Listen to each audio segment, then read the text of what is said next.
of us do. Eric, in the past, you've been pretty critical of the president. You've condemned him for saying certain things. Why not push him more forcefully right now to be a unifier instead of a divider?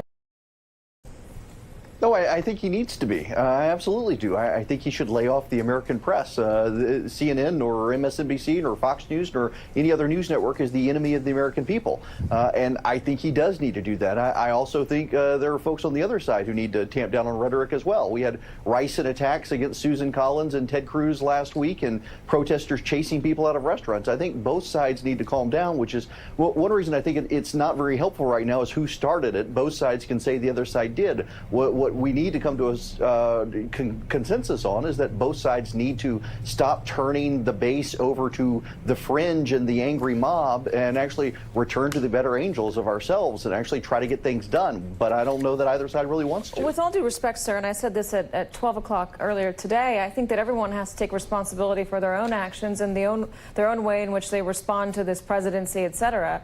And I don't condone anything that's happened to Susan Collins or Ted Cruz or anyone getting yelled out of a restaurant. I think that's abhorrent.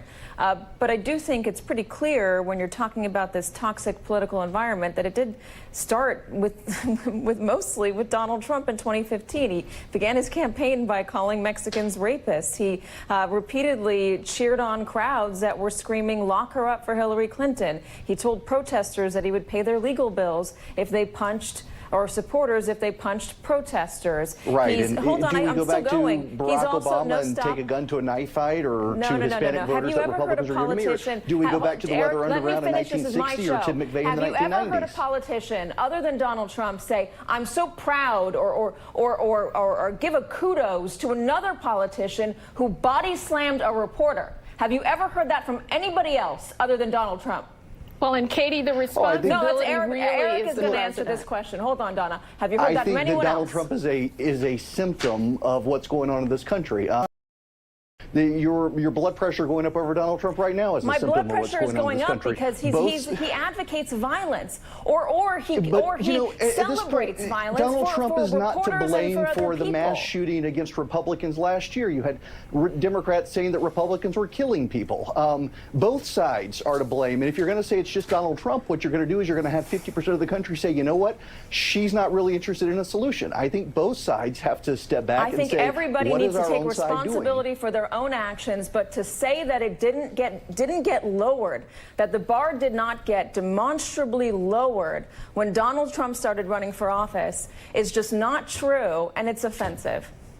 I'm sorry. I think he's more a reflection of politics and not a cause. Katie, only one side is the President of the United States and sits in the Oval Office. And he has a more particular responsibility than any of the rest of us, irrespective of what the rest of anybody else is doing. The President's responsibility is to unify the nation and to lead the nation and to be an example to the nation about how it is that we view our fourth estate, the press, and about the way that we have a relationship with each other. It's his singular responsibility, and the rest of us will follow his lead. Let's go back to middle school. If everybody's jumping off a bridge, you don't jump off a bridge too. He's the President of the United States. Eric Erickson, Donna Edwards, thank you very much. Thank you.